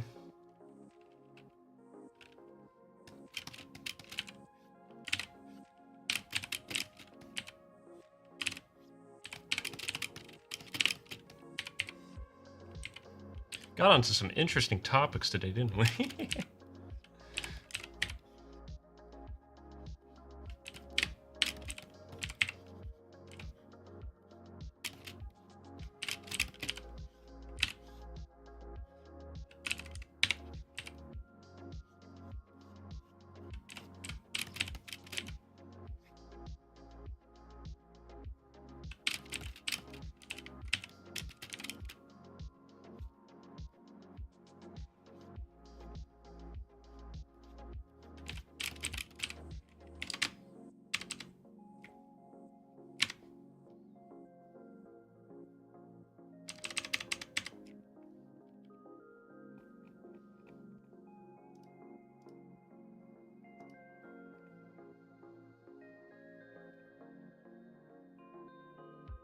Oh yeah, no, that would be really cool. I'd be really curious, like, what you would come up with. And honestly, if you're cool with it, I would probably use, like, the layout you come up with.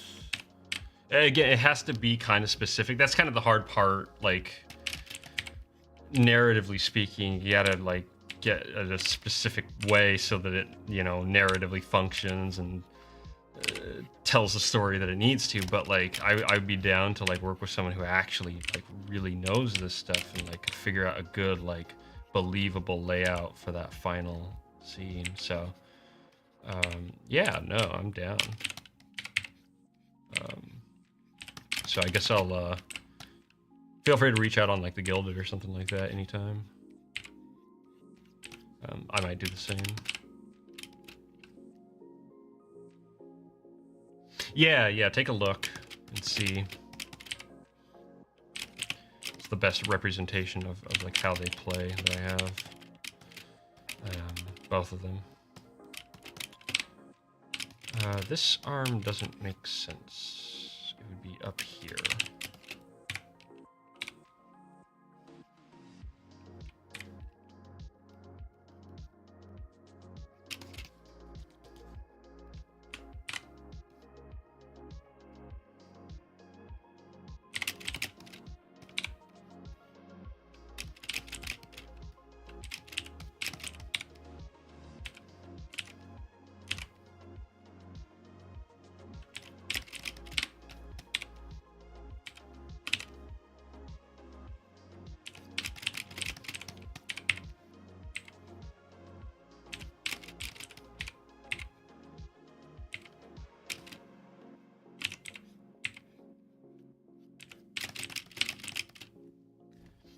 Yo, Isaac, how's it going? About what level of the... Oh, I don't know, honestly. She's relatively new. She's been playing for about a year.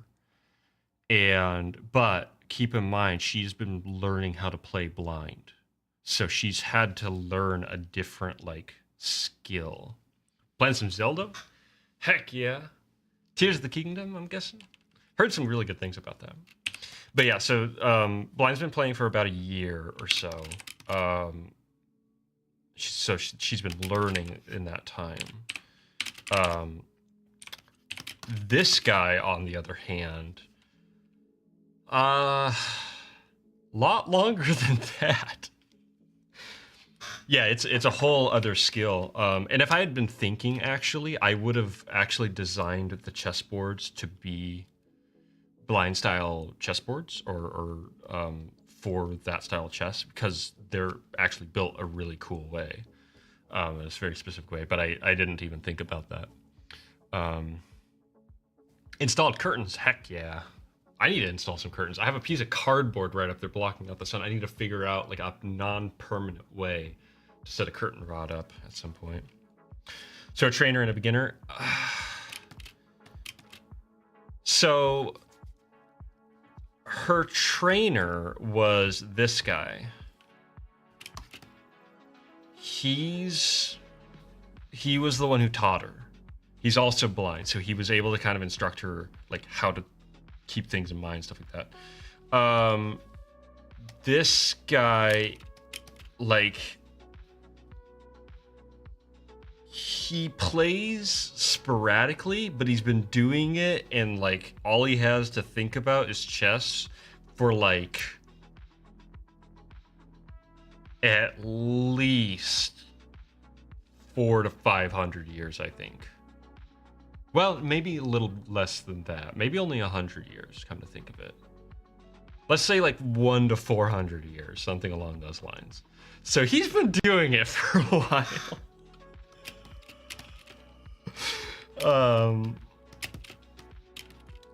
So yeah, but like I said, he doesn't play. It's not like he plays every day though. He's this like construct that like plays when he needs to. But then there's another side to it that I don't want to really explain.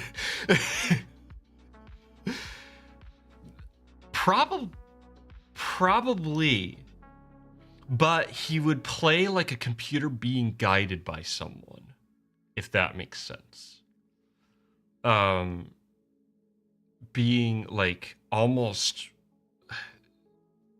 yeah, more or less, essentially. He'd play more like a computer. That's actually a good way to think about it.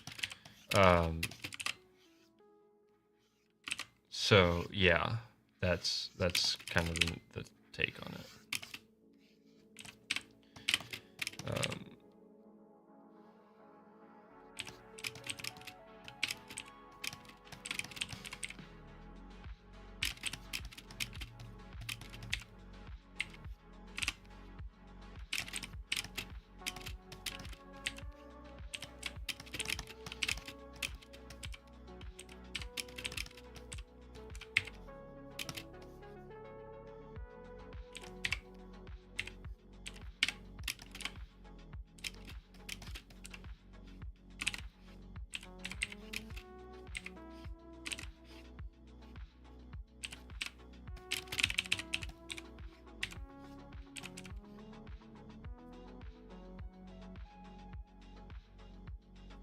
Making pancakes? How can making pancakes go okay, I can think of a few ways that making pancakes can go terribly. But it's pancakes. So long as you have pancakes at the end of the day, it's all worth it. I remember one time when I was in university, it was during the whole lockdown thing. My roommates left, and they left all their food and all the crap. I had to clean up all their junk. I actually ended up kind of like pillaging their stuff because it was going to get thrown out anyway. Like, they weren't there. It was going to get cleared out and like tossed in a landfill anyway. So I was like just eating all of their food for like a month and a half or something like that. It was great. They had pancakes and cereal. Cereal wasn't great because it was like tricks and crap, but yeah. Dude, I should get pancake mix one of these days. Just get it once and have it.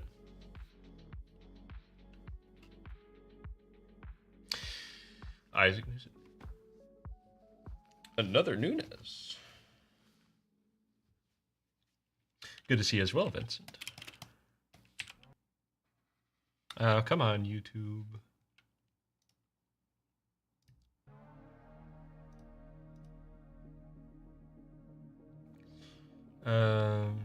Yeah, we'll keep going with this. What time is it? Oh, it is almost time to wrap up. I'll finish up this panel and then we'll call it a night. Man, boy, it took me a while to do this panel.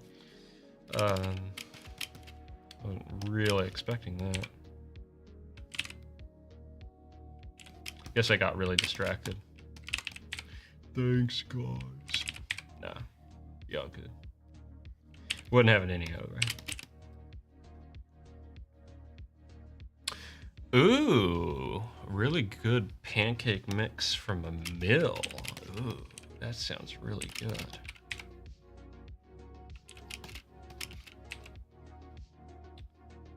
Man, now I want huckleberry pancakes. If y'all haven't had huckleberry pancakes, you're missing out, let me tell ya.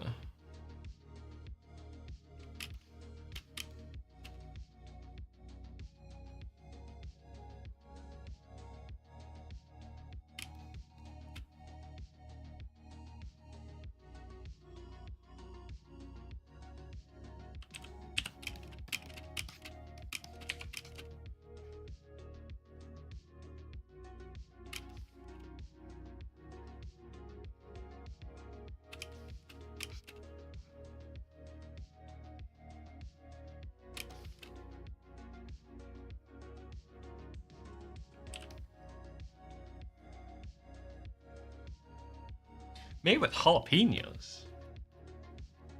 Dang. That's weird.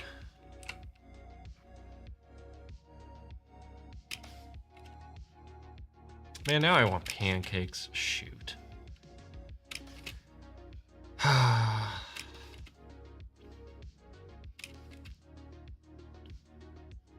had really good beef ramen last night. Made it with homemade bone broth. Ooh, that was good.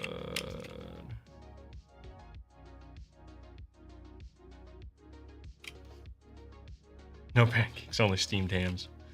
Steamed hams. Dang it, now I want burgers. The burger sounds really good right now. Shoot, I keep forgetting I have hamburger in my freezer for burritos.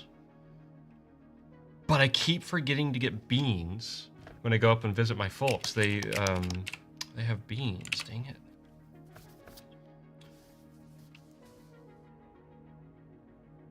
Dude, I'm really hungry right now. I don't know what I'm gonna eat. Probably a sandwich. All I've been doing is making sandwiches as of late. I gotta kind of get like more snacky food.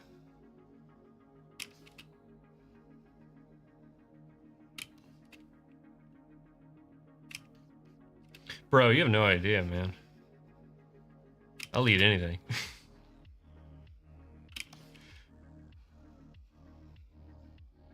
And I'll say, human garbage can coming through.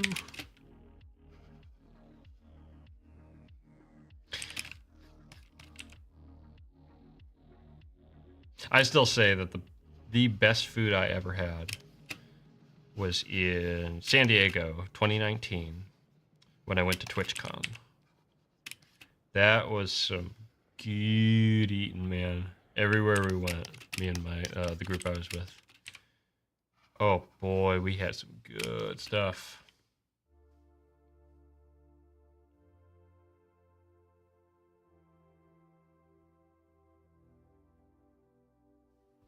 Dang, wasted half the batter. That's a shame.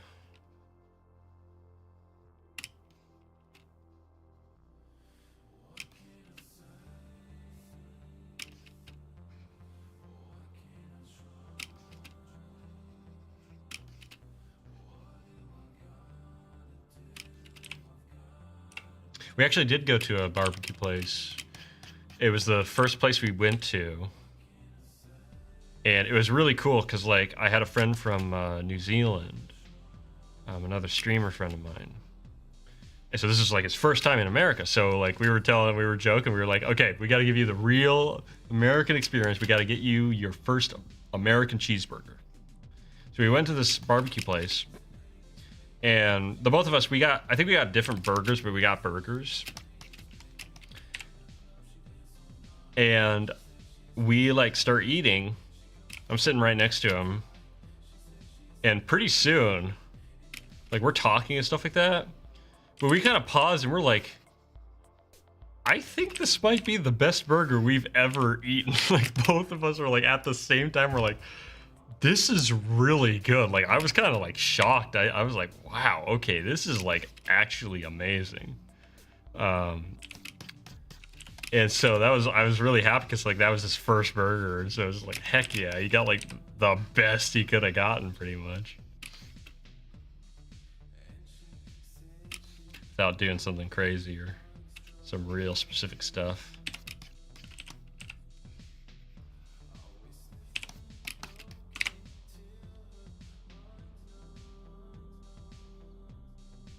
Live near Casey?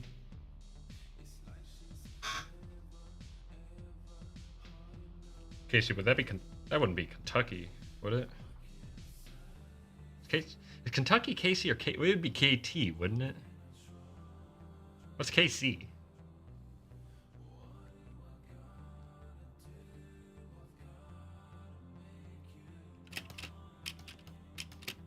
Kansas City. Okay. Oh, heck yeah. Glad to hear that, Kahuna.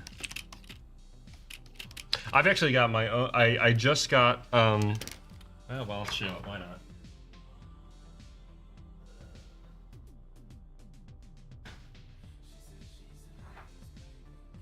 Not completely unfolded perfectly, but I've got so many prints I need to hang on the wall, and I got a new one.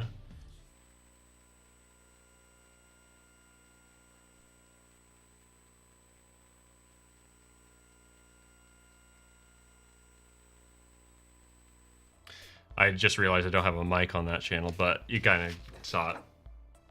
It's the prints for the new chapter. I have so many posters of mine I need to hang on the walls. But I'm really happy with how this turned out. I think this came out really good. So very happy about that.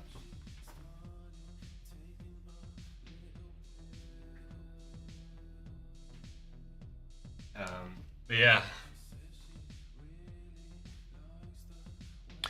I'd really appreciate it if you're interested in more prints, man. That really does mean the world to me that people are starting to get starting to buy those prints, because that's awesome. That's just so cool that like people are actually interested in my art enough to buy it like that. I need to do another. I want to see if I can do like find or develop another piece kind of like the samurai one. That one just really came together, though. Boy, I am kind of surprised I only got one panel done today. I'll probably do a little bit more work off stream, but it's almost 8:10, so I think I'm gonna call it for the night. Yeah. Okay. Let's see. Well, I got one panel done on the new page, which is a little bit disappointing. I finished this up. I guess there was a bit of technical stuff to do, but Boy, yeah, that took a while. Oh well. Either way, really do appreciate you guys stopping by. Feels awesome knowing that people are checking things out and watching.